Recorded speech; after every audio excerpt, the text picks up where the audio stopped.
Hey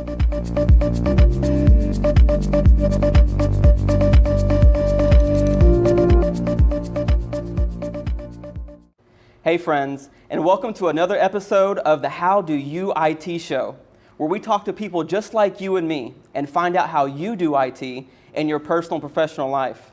I'm your host, Chad Barron with ITCubed, and today we've got another special episode for you. I've got my buddy, Jason Lee, Vice President of Exponent Advisors here with us today. Jason, thanks for being on the show, brother. Glad to be with you, man. Thanks for having me. So the audience and I can get to know who Jason Lee really is. Share something with us that's near and dear to your heart, or something that just speaks to who you are as a person. Well, you know, it's funny. I just went through an exercise last night, and as you were asking me about the title that I wanted to go by, I thought it appropriate to think about that because I think titles, right, when you think about vice president or whatever your role is or your responsibility, that's really not who I am. I have a job, you know, and a career, and I show up and do a job every day. But we were having a discussion with our family last night, and we were talking about things that kind of drove us and really brought energy to us. And one of the things that really hit me was relationships. And so we talked about people who are achievers and people who are driven by physical things or driven by money. And for me, it's people. So I think at the end of the day, meaningful relationships and getting to spend time with people I care about, and pour into people that I care about, and I'm just genuinely curious about people.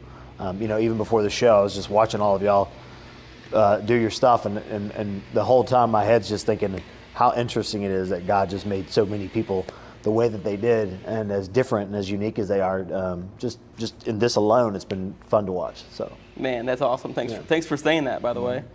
And knowing, you know, we go back a little bit, obviously, we do, yeah. And so knowing who you are as a person already, and what you just mentioned, how you pour into people, and everybody that we have mutual connections with, and even in me, you do exactly that. Like I want to make sure that the audience understands that whenever you network with people, whenever you become friends and colleagues with somebody, and they need something, you know, you guys work together, but you actually pour into them, meaning you're going to do whatever it takes to help them do whatever it is that they want to do.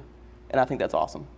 Yeah, well, it's a lot of fun. I like people, so it's fun to see them experience things. And I like I said, just watching your story and your journey and getting to experience that is probably one of the most rewarding things in life. Is just getting to see my friends flourish. Awesome, appreciate that. So you have a family? I do. Right? Yeah. Okay. Why? I have a wife. We've been married. It'll be 4 years in February. Been together for 4, married for a little bit over 3, and then I have a 12-year-old daughter.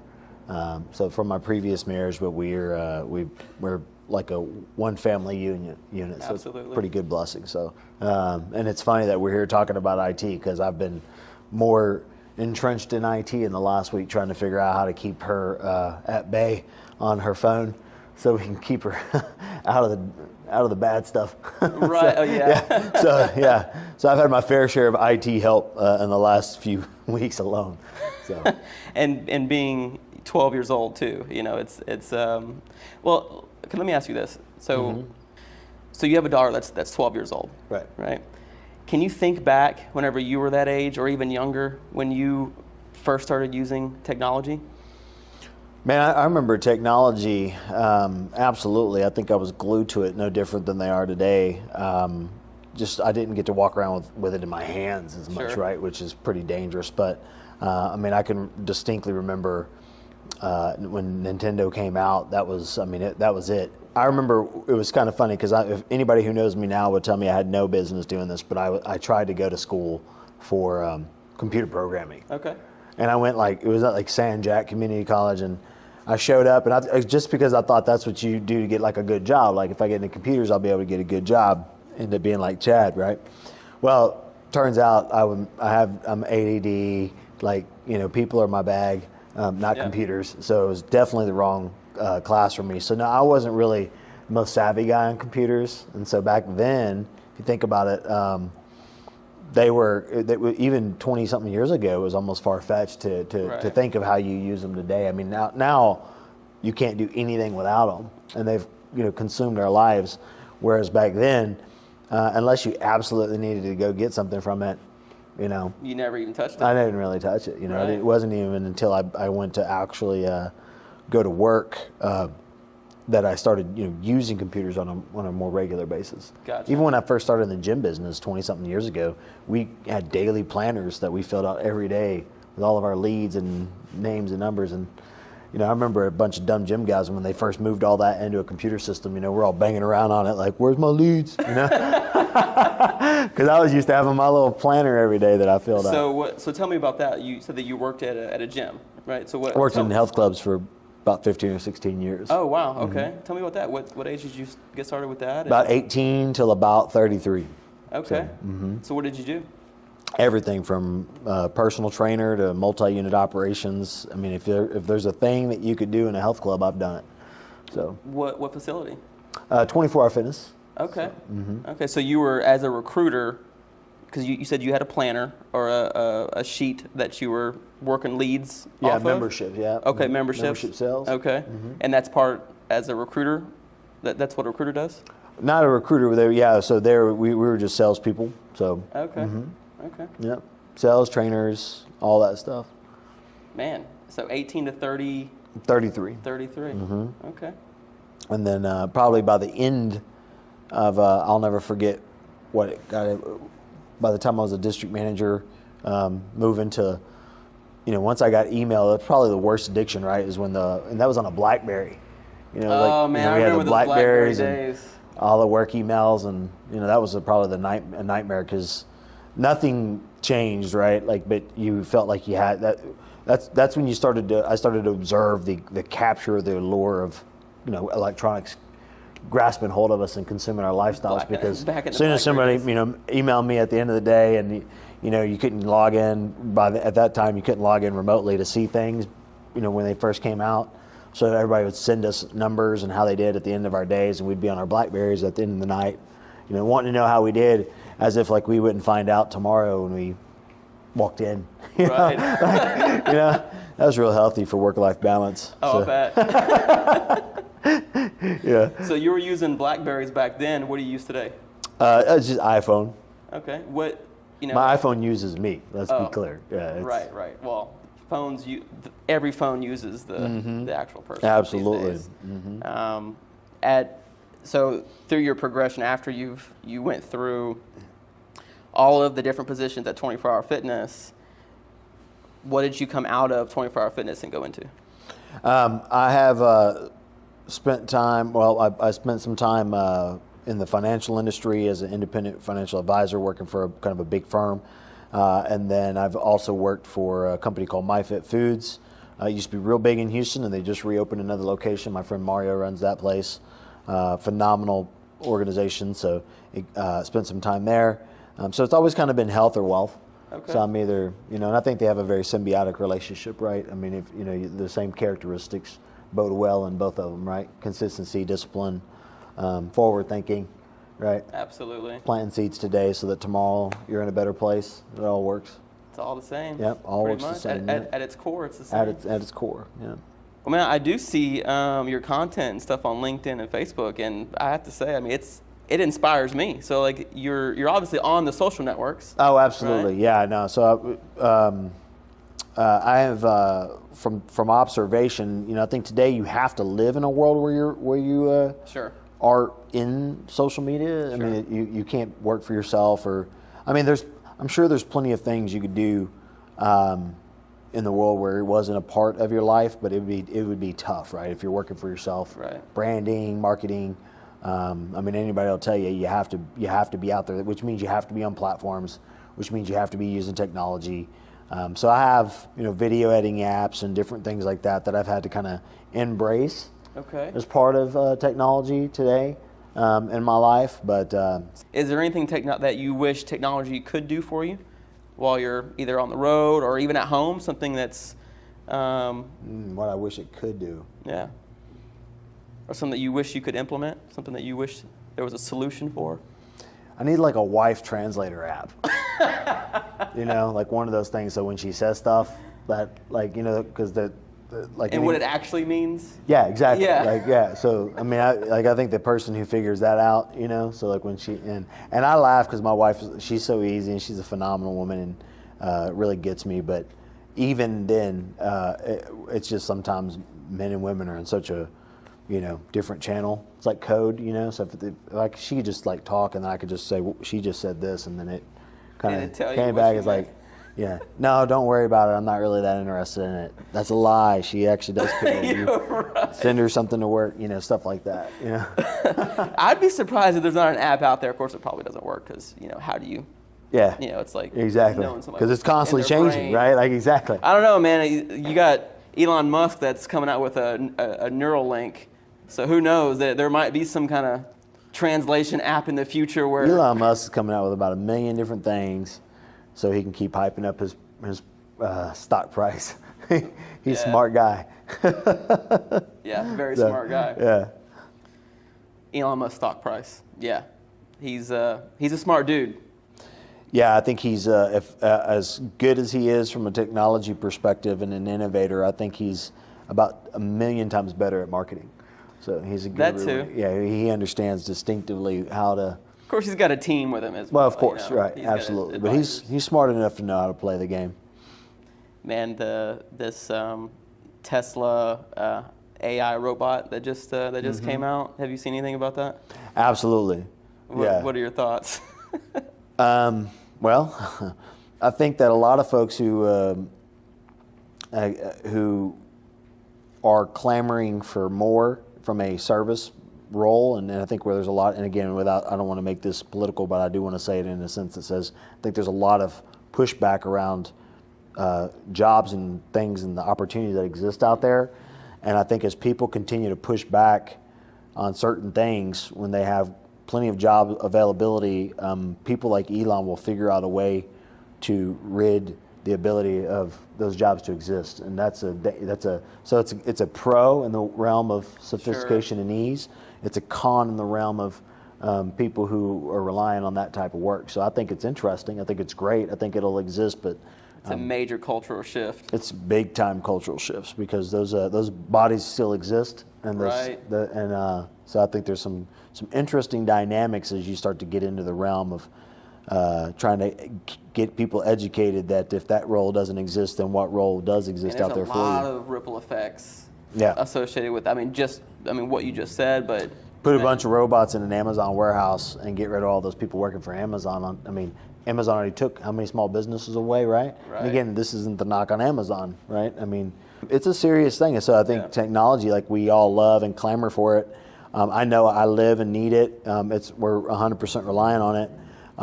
But it's also, it's also that risk, right, that's associated with it, because not to knock it, because again, you'll just get left behind. Technology is going to advance no matter what we do. It's always going to advance. So, Vice President of Exponent Advisors. Mm-hmm. What does the company do? What is Exponent Advisors? So we work with privately held business owners, and we help consult with them from everything from, I like to use the term cradle to grave. So the development growth of their organization, what it's worth, their key people, really what that looks like out into their future, their taxable liabilities. So, if it's a person who runs, owns, and operates a company, and then they have some important people, and they're casting their vision in the future, and they want to know what is that all going to mean. We kind of tie that all together along with their personal wealth plan and the rest of their assets, and come up with a strategic plan that helps them get to where they want to get there sooner and enjoy their life. So. What's something simple that Exponent Advisors will do for that entrepreneur or for that leader? Well, if you want to know what your business is worth, more importantly, what it needs to be worth for you to achieve what you're wanting out of it, right? You didn't open a business you didn't start ITCubed to have a job. You started ITCubed to have a legacy. Right. So at some point in time, ITCubed's got to be a transferable asset. So that would be one thing that we do, is help you figure out how to make that asset transferable, meaning to the company. Make it a value and tangible as opposed to just a thing that churns cash. Minimizing your tax exposure both in the company and externally. So for And your most personal privately, personal and your personal stuff. So a lot of times the tax advisor is looking at company taxes, and then they're looking at the person. Well, but business and personal, they overlap. for an entrepreneur, they do. And so what happens a lot of times is that an entrepreneur takes their money from the business and then they go make investments with it. And so those investments are void of a relational aspect to the business, and how do those things communicate together. We bring it all in-house at one place so you can see them both, so you can understand probably the most efficient manner to deploy that money in a way that, because every dollar lost to taxes is a dollar that could have been used to go towards your future or towards the company. So we try to look at it that way. And then build customer retention plans. I think most people need great talent, and they want to reward people and have them think like an owner, but they don't want them to be, but they might not be in a position to give over equity today, or maybe they're not looking to make them partners right now. Right. So figuring out ways to incentivize them over the long run, creating programs that would reward them and help retain them over the long run, but also tie it back to really a way that they can watch the company grow and then know that they're a part of that journey through a compensation plan. Stuff that we do as well. Wow. So we were talking about. Those are the three things I'm dealing with most days. Those are big things. Yeah. So bringing that back and then putting it into like we talked about with a roadmap is the big picture. Right. But usually when someone calls me and says, "Hey, I got somebody I want you to meet," it's one of those three things. Man, we were talking about working smart a while ago. That is working smart. What's that? For your entire life. Yeah. Well, that's that. To me, I mean, it sounds like a no-brainer, but it's the smartest thing that anyone in that position can do to ensure, I mean, everything from your entire vision of the company, of that entrepreneur, of that leader, as you said, cradle to the grave, right? So I think when you're trying to figure out if you're going to make it, you're just kind of running at everything. That's what makes an entrepreneur so special, right? Is because they have the fortitude and the capacity and the risk to go out and do things other people are afraid to try. And so then they go out there. So once you get kind of past that curve where you actually know you're going to make it, you're not like trying to, I can't help the person who's like, I don't know where the next check's coming from. It's a cool concept, but it's, you fast forward and all of a sudden you're, I mean, I got clients, I got one guy, I mean, it's just amazing. I mean, we were with him 2 years ago and he started working with us right when he knew his company was going to turn that corner. He was going to turn the corner. And I mean, the first year that I knew him, they did $350,000. The following year, they did a little over $1 million. This year, they're going to clear 3, maybe 4, and then next year, probably 12. That's a major growth. It's insane. But because we've been layering this work, when he knew it was time, all of this stuff will start to come to fruition in a much easier manner. Plus, he can avoid the unnecessary mistakes that most entrepreneurs have to make the hard way, right? Like, I mean, think about how many times you look back at your entrepreneurial career and said, man, I wish I hadn't have done it that way. There's a lot of times. There's a lot of I can't even count. Yes. But yeah, we do, technology I don't know how I could do my job without technology, so. So the more data you have, the smarter, as long as you manipulate that data correctly, then you can make smarter decisions. Yeah, we're not promising them anything. No, right? but you're able to. But they're able to make it. They're able to look at the pros and cons, yeah, and then make a decision. And then that's one that I think a spouse, when it comes to marriage and couples, money is one of the biggest things that drives divorce. It drives fights. Sure. It drives. So why not? When it comes to making money or decisions, you know as much as you can. Know as much as you can. That way, at least, if it goes to crap and it falls apart, you knew that you did your best to investigate it and to explore it. Right. You know the risk. You know what the if and thens could be. Yep. And the percentage of success. All of it. Like that. That's the way every decision should be made. You would think. Yeah. Yeah. Man, that is awesome. How long has Exponent Tell that to everybody that's not my client. Yeah. Everybody needs to do this. Yeah. I'm just, but a lot of people, when you think about it, right? It's the same thing with IT. Like, you're in the business of IT and probably do a lot of ransomware work and just, no one really wants to address anything until it's a problem. Oh, of course. And that's just the name of the game, right? No one wants to enhance their IT services and upgrade their technology until their employees have left because they went somewhere that has more that was actually listening to them and getting them what they needed. No one wants to address and pay for the extra encrypted software until someone steals their crap and they get hijacked and they have to pay a bunch of money or they get it on the news. it's that old game. We just want to kind of look the other way. Right. Same thing that's why I said with your health and your wealth, it's the same thing, right? Yeah, but I would say your health and your wealth is even more important.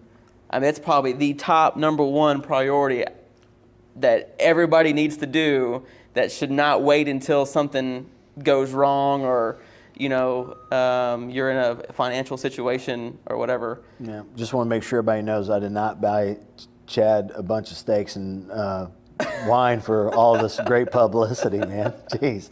No, but I'm serious though. On the IT side, that the vast majority of businesses will always wait until it becomes a problem. Like, most people are not proactive, right? But in your case, I think it's even more important. Like, if, let's say, the business IT, that's down the totem pole. Mm-hmm. But your health and your wealth, that should always and forever be your number one thing. And that nobody should wait to be reactive. Because in the health and wealth area where you are, once it becomes and they have to be reactive, you're already too late. Like, it's already so far down the road. It's probably much harder for you to come up with a plan to get them to where they need to be it's once they have to be reactive and something has happened. Right? I have it's like I get to sit inside of a time capsule, because I get the opportunity to work with people across all different scopes of their life. Success from 30 to, I have clients that are in their 70s and 80s, and so, and everything in between that. So I'm always telling people, they're like, as soon as my kids are off my payroll, man, I'm done. I'm like, no, you're not. Like, first of all, you're not. You're going to have grandbabies. I don't have a single client that's a grandparent that has any kind of money at all, that doesn't spend ridiculous amounts of money traveling with their grandkids, taking them here, paying for this, paying for that. My mom, right? She's not retired, but dude, that's like her whole life is her grandchildren, right? Like, and at the same token, I've had clients who have, been very, very successful, and then they get to the stage in their life where they realize maybe that success, congratulations, you've been super successful, but now you're going to run into this problem, and then all of a sudden they're left with a huge tax burden, or they're not addressing these things. So but for your title, vice president, what is your job duty? Like, what are you doing for your client exactly that's a part of your responsibilities? So, well, title aside, I don't think the title is relevant to my role, and so my role is real simple. One of the reasons I came to my firm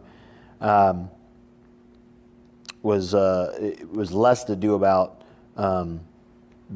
So I want to help people. Okay. I want to be in a world where I can be with people, and I don't want a transaction as a sale.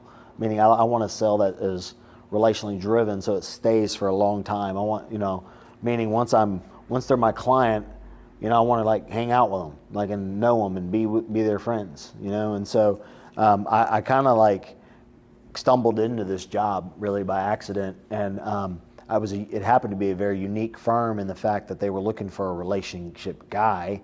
So I have a certified financial planner who's the head of our planning team. The founder of the company, George, who's a guru, he's a CPA, he's an investment banker, he's done all these great things. So I kind of have the support staff, a couple administrative people that help me with my calendar and keep those things running.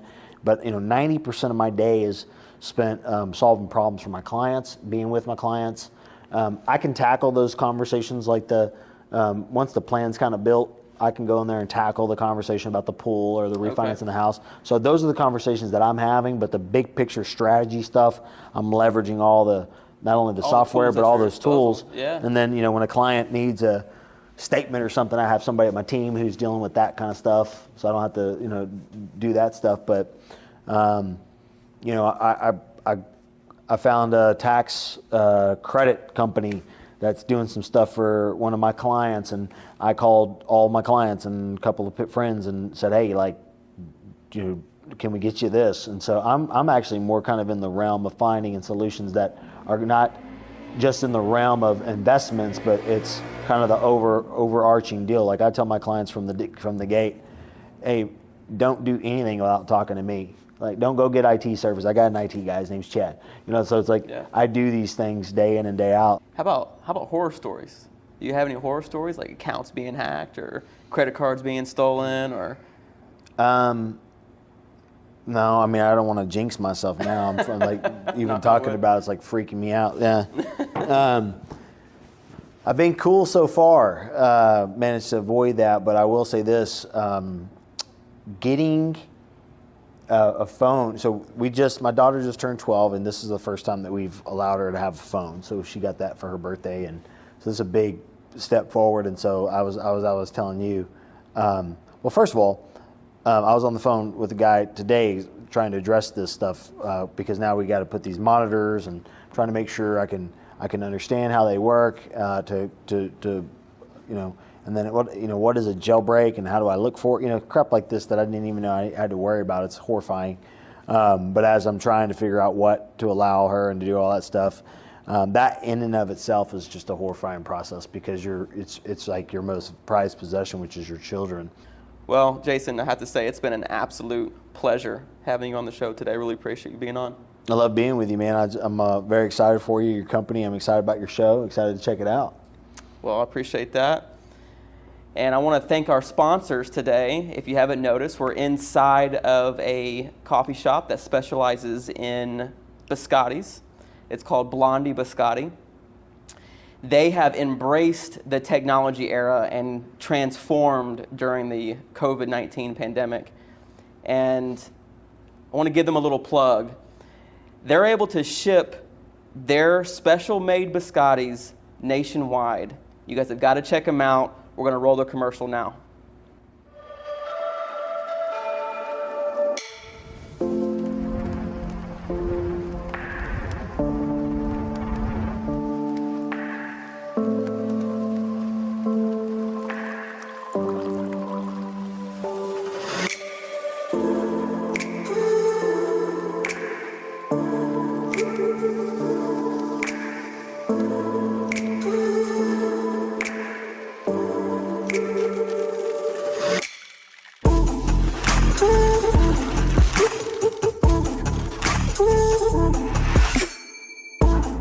Our biscottis make the perfect gift. We ship nationwide and we offer a variety of flavors that you're sure to love.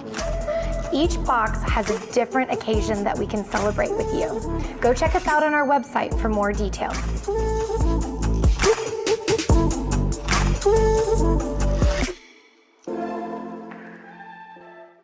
Well, we're going to go ahead and eat these and say goodbye. We'll see you guys on the next show.